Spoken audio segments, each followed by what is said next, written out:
নমস্কার দর্শক বন্ধু, এখন বলবো মকর রাশি অর্থাৎ 2024-এর ফেব্রুয়ারি মাসে মকর রাশির জাতক জাতিকার জীবনে কি ঘটতে পারে সে সঙ্গে প্রতিকার এবং টোটকা। আপনার কার্যক্ষমতা, আপনার বুদ্ধিমত্তা অনেকেরই দৃষ্টি আকর্ষণ করতে পারে, সেই সঙ্গে নানাভাবে আর্থিক উন্নতির সম্ভাবনাও প্রবল। তবে ফেব্রুয়ারি মাসের 5 তারিখের পর শিক্ষক শিক্ষিকার জন্য সময়টি অত্যন্ত গুরুত্বপূর্ণ হতে চলেছে। তবে 4 ফেব্রুয়ারি 2025 পর্যন্ত আপনার ভাতাভগ্নির স্বাস্থ্যের অবনতির কারণে নানাভাবে আর্থিক ক্ষতির সম্মুখীন হতে পারেন।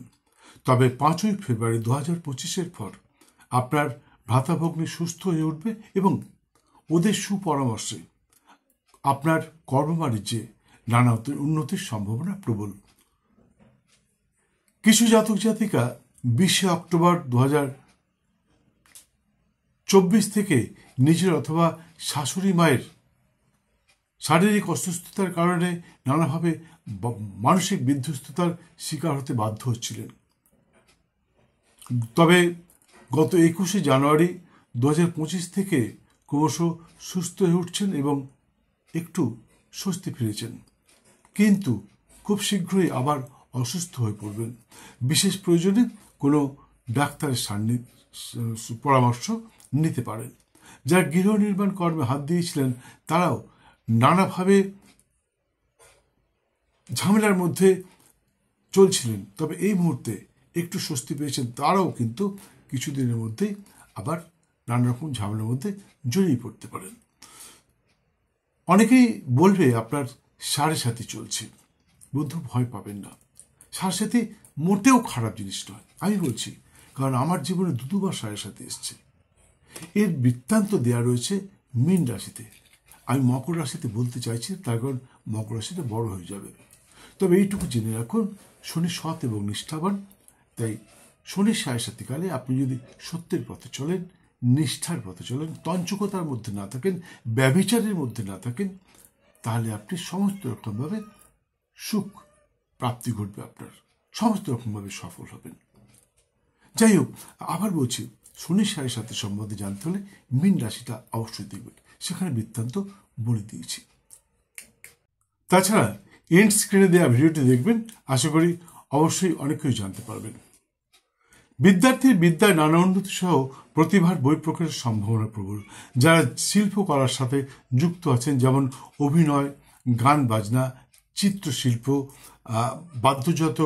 বাদ্যযন্ত্র বাজনা যারা বাজান, মানে ইনস্ট্রুমেন্ট যারা বাজান, তাদের নতুন কর্মসংস্থান এবং কিছু কিছু ক্ষেত্রে পদোন্নতির সম্ভাবনা প্রবল।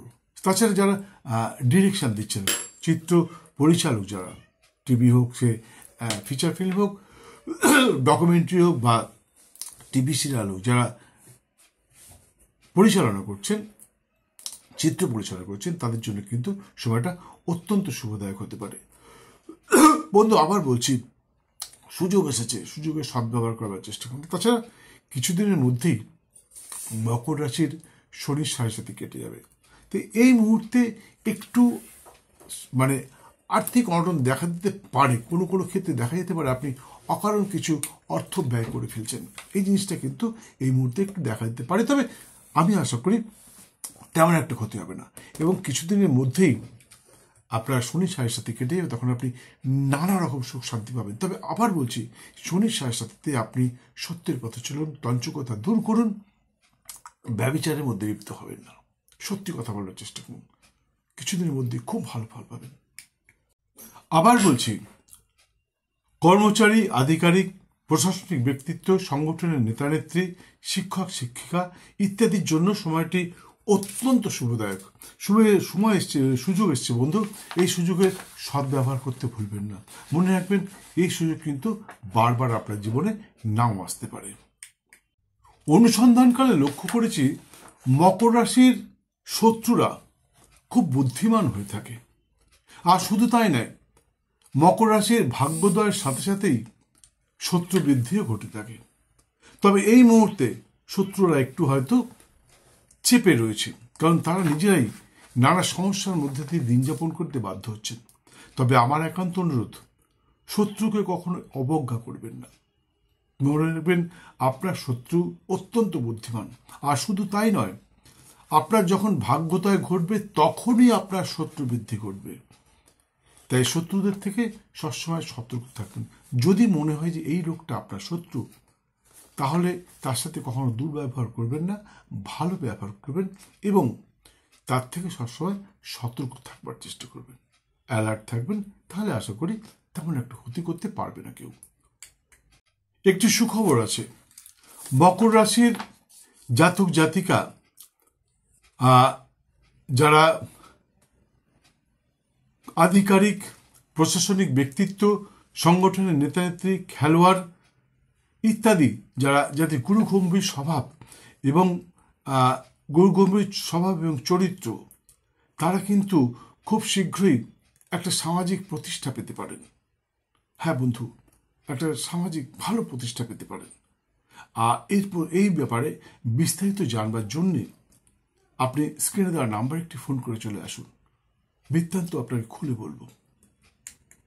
মকর রাশির জাতক অর্থাৎ ভাইদেরকে আমি অনুরোধ করছি, আগামী 13 এবং 14 ফেব্রুয়ারি 2025 খুব সাবধানে পদক্ষেপ করবেন যে কোনো জায়গায়।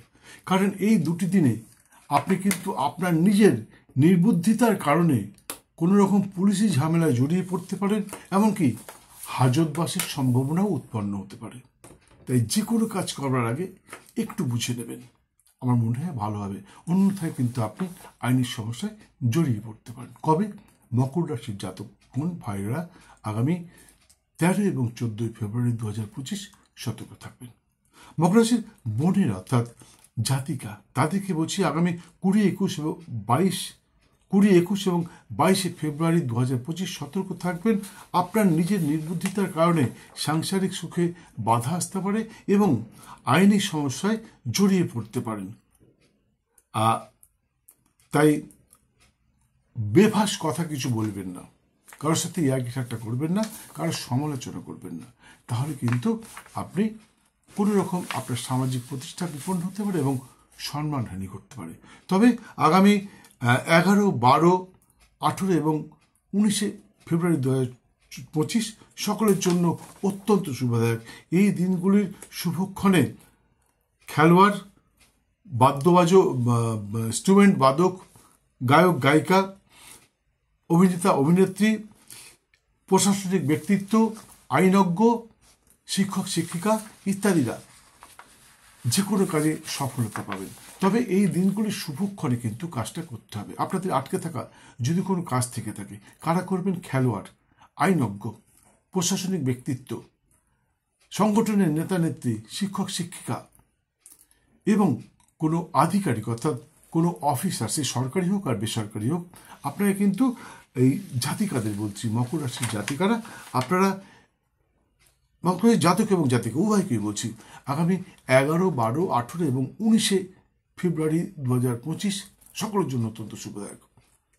আপনারা আপনাদের আটকে থাকা যেগুলো কাজ করতে পারেন, আশা করি অবশ্যই সফল হবেন, এতে কোনো সন্দেহ নেই। বন্ধু আমি জানি আরেকটা কথা, আচ্ছা যাই হোক বন্ধু, আমি জানি আপনারা আমার ভিডিওগুলো দেখেন, সাবস্ক্রাইব করেন, শেয়ার করেন, লাইক করেন, প্রচুর ফোন করেন। কখনো কখনো আমি অধৈর্য হয়েছি যে কেন এত ফোন আসছে। তা সত্ত্বেও আপনাদের সকলের ফোন অ্যাটেন্ড করে এবং সকলের সমস্ত প্রশ্নের উত্তর দিয়ে থাকি। কিন্তু যেটা আপনারা করেন না, সেটা সময় মতন বেল আইকনটা বাজান না, যার জন্য সেকেন্ড টাইম অনেকে আর ভিডিও দেখতে পারেন না। তাই সকলের কাছে অনুরোধ করছি, ভিডিও দেখতে দেখতে বেল আইকনটা বাজিয়ে দিন। আর বেল আইকনটা বাজিয়ে দেওয়ার সঙ্গে সঙ্গে যদি মনে হয় ভালো লাগে, তাহলে সাবস্ক্রাইব করে আপনি আমার চ্যানেলে পৌঁছে যান, আমার গ্যালারিতে পৌঁছে যান। সেখানে 1200-এরও বেশি ভিডিও দেওয়া রয়েছে। জ্যোতিষতন্ত্র, বাস্তুশাস্ত্রের নানা সমস্যার সমাধানের ভিডিও সেখানে দেওয়া রয়েছে। আপনি যদি বুঝতে না পারেন, তাহলে আপনি স্ক্রিনে দেওয়া নাম্বারে ফোন করুন, আমি বলে দেবো আপনার যে সমস্যা চলছে তার জন্য কোন ভিডিওটা আপনার দেখা উচিত। বন্ধু, আপনাকে জীবদ্দশায় কোনো জ্যোতিষ, তান্ত্রিক, বাস্তুবিদ্যার কাছে যেতে হবে না। আপনি ওই ভিডিওগুলো দেখলেই বুঝতে পারবেন যে আপনার কি করণীয়, এর প্রতিকার কি। আপনি অবশ্যই সফল হবেন। আরেকটা কথা মনে রাখবেন, ভাগ্য প্লাস চেষ্টা ইজ ইকুয়াল টু ফল। আপনার ভাগ্যে আছে, কিন্তু আপনি সেটা পাওয়ার চেষ্টা করলেন না, তাহলে কিন্তু আপনি পূর্ণ ফল নাও পেতে পারেন। তাই সকলের কাছে আমার একান্ত অনুরোধ, আমি যেগুলো বললাম সেগুলো পাওয়ার চেষ্টা করুন। বন্ধু, আমি কিন্তু মঙ্গল কথা একটাও বলিনি। আমি যা বলেছি সেটা আপনার রাশিচক্রের পুঙ্খানুপুঙ্খ বিচার করে তারপরেই আপনাদের সামনে উপস্থাপন করলাম। তাই যেগুলো বললাম সেগুলো পাওয়ার চেষ্টা করুন। আর নেগেটিভ দিনগুলোতে, যেগুলো অশুভ দিন, সেগুলো আপনার জীবনে কি ঘটতে পারে এবং তার থেকে মুক্তির কি উপায়, দুটোই বলে দিয়েছি। তাই সেগুলো মেনে চলুন, আশা করি অবশ্যই সফল হবেন।